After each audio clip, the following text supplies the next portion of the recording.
Pour commencer cette émission, j'ai le plaisir d'accueillir le président Patrick Massenet, président de la Fédération départementale des chasseurs de Meurthe-et-Moselle.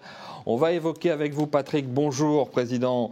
Depuis un certain temps, on entend parler du nombre grandissant de personnes qui passent leur permis de chasser. Et il se trouve qu'on a une augmentation d'un peu plus de 10%, j'ai entendu parler de ça, en 2019. 2020 prend la même direction. Et apparemment, en Meurthe-et-Moselle, l'opération séduction pour les nouveaux chasseurs a l'air de fonctionner. Alors, c'est quoi la méthode, président ? Alors la méthode, je ne pense pas qu'elle soit magique. C'est-à-dire que nous avons mis en place il y a 3 ans le permis à 0 €, qui a permis un arrivage de chasseurs importants, enfin de potentiels chasseurs importants. Faut pas oublier que la Qu'est-ce qu'on appelle, je vous coupe une seconde, on va resituer dans le contexte. Le permis à 0 €, qu'est-ce que c'est ?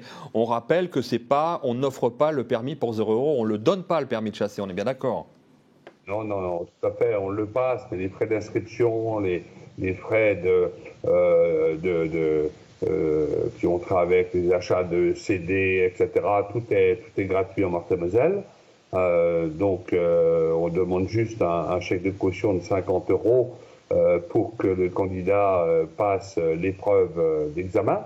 S'il ne se présente pas à l'épreuve d'examen, ce chèque de caution de 50 € est encaissé. Mais dans tous les cas de figure, s'il se présente à l'examen, qu'il réussisse ou qu'il échoue, ça ne lui coûte rien. Donc là, on est sur une stratégie plutôt offensive d'un point de vue financier.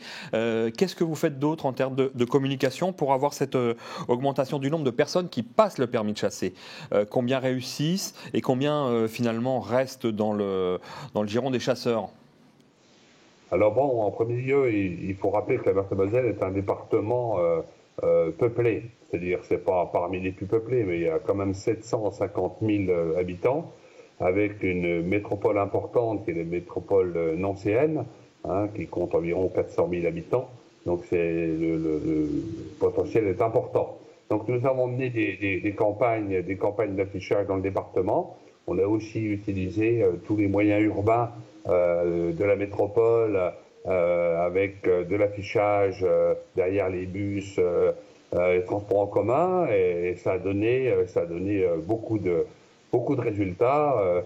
Donc il y a 3 ans, on a été vraiment débordé par le nombre de chasseurs, de personnes voulant passer le permis de chasser. Ça s'est un petit peu calmé les 2 années suivantes, et cette année, on a un regain évident de personnes qui veulent passer le permis de chasser. Vous pensez que c'est la période Covid qui a suscité des vocations, l'envie de retourner un peu dans la nature, de retrouver le contexte naturel ? Oui, tout à fait. Et je pense que la réflexion, les attaques incessantes que subit le monde de la chasse dans les médias a un effet inverse sur une fraction de la population. C'est qu'à savoir que les gens qui aiment la nature, qui veulent un petit peu découvrir la nature, se posent la question de savoir si l'angle de la chasse n'est pas le bon angle pour réellement découvrir la nature, puisque par ailleurs, on est attaqué de toutes parts, surtout à n'importe quoi. Donc, c'est vraiment ce qui ressort un peu des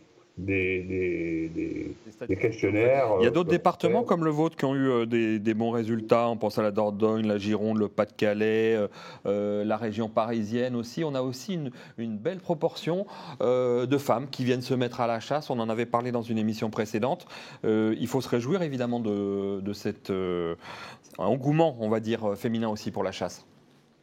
Oui, tout à fait. En Meurthe-et-Moselle, on a à peu près 15% de chasseresses dans nos effectifs.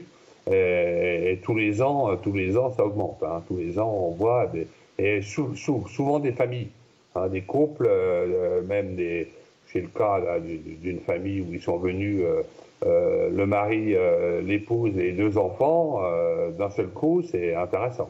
Ouais. On a parlé aussi d'une certaine influence de la part de pays limitrophes comme l'Allemagne où les restrictions de chasse étaient assez importantes. Donc je sais que dans des régions de l'Est de la France, il y a des chasseurs allemands qui viennent beaucoup chasser en France. Est-ce que c'est le cas pour vous ? Est-ce que vous avez du côté de Nancy aussi l'arrivée de chasseurs des pays limitrophes ? Oui, mais pas les Allemands. Ouais. C'est-à-dire, chez nous, ce n'est pas les Allemands, ce sont principalement les Belges. Et quelques Luxembourgeois, mais principalement les Belges. Ouais, ouais. Et dans cette nouvelle manne, vous arrivez à trouver, je ne sais pas, votre territoire n'est pas en ACCA obligatoire, la Meurthe-et-Moselle, ils trouvent facilement des territoires de chasse? Non, non, non, Guillaume, vous connaissez pas bien la France. La Meurthe-et-Moselle est un département ACCA obligatoire. C'est même, on est parmi même les premiers départements français, puisque nous avons 541 ACCA et AICA. D'accord. Donc chaque ACCA est un peu responsable de l'accueil finalement de ces nouveaux chasseurs? Oui, oui, tout à fait. Chez nous, justement, c'est un des points importants, il n'y a aucun problème d'accueil dans les ACCA. On est même plutôt en manque d'effectifs dans certaines ACCA, hein. L'accueil du nouveau chasseur est bienvenu et surtout, il y a des conditions financières intéressantes. Ouais. Le gibier principal, c'est plutôt le grand gibier qui intéresse les nouveaux chasseurs, le petit gibier. Comment est-ce que vous répartissez un peu ces nouveaux arrivants?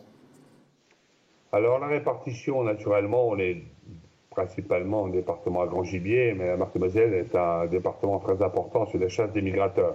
Hein, vous savez, Guillaume, que je suis un ardent défenseur de la chasse des migrateurs. Je considère que la chasse au petit gibier est très importante, mais les difficultés sur la perdrix et le faisan sont tellement colossales que le lièvre chez nous se porte bien. Perdrix faisan, c'est une situation pas très bonne. Par contre, le grand gibier, on se bat à la fédération pour éviter les surpopulations de sangliers. Bon, comme dans pas mal de fédérations. Merci, Président, pour toutes ces bonnes nouvelles. On espère que cet élan vers des nouveaux permis va continuer. On vous souhaite bon courage pour cette saison, en tout cas, et bienvenue aux nouveaux chasseurs. À très bientôt. Merci, Président. Au revoir. Merci à vous.